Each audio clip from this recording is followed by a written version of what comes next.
உத்தரவாதம் இந்த நேரத்தில் நான் கொடுக்குறோம். இந்த HFA என்னன்னு பார்த்தோம்னா ஸ்டேட்ல நம்ம செலக்ட் ஆகிட்டோம் அப்படின்னாவே நேஷனல் அச்சீவ் பண்ணோம். ஃபர்ஸ்ட் பிளேஸுக்கு 2 lakh கேஷ் பிரைஸ் தராங்க. செகண்ட் பிரைஸ் 1.5 lakh 1.5 லட்சம். தேர்ட் பிளேஸுக்கு 1 லட்சம் பிரைஸ் அவார்டு தராங்க. கவர்மெண்டே தருது.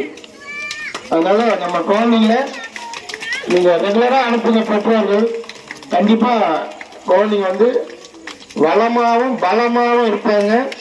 வித் ரோல் மாடலா இருப்பாங்க. இந்த விஷயத்தை நான் இந்த நேரத்தில் சொல்றோம்.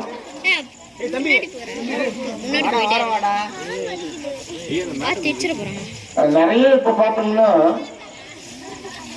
கல்வியை நோக்கி நம்ம ஓடிட்டு இருக்கோம். அந்த காலத்துல பார்த்தோம்னா பாரதியார் சொன்ன மாதிரி ஓடி விளையாடு பாப்பா உயர்ந்திருக்கல் ஆகாது பாப்பான்னு சொல்லுவாங்க. நாங்களாம் எல்லா விளையாட்டும் விளையாடணும். பம்பர், கோலி, கிண்டி, கிரிக்கெட்டு, வாலிபால், ஃபுட்பால், கபடி, நீச்சல் எல்லாமே நாங்கள் விளையாடணும். ஆனா இன்னைக்கு இருக்கிற குழந்தைங்க எதுக்குமே விளையாட முடியல.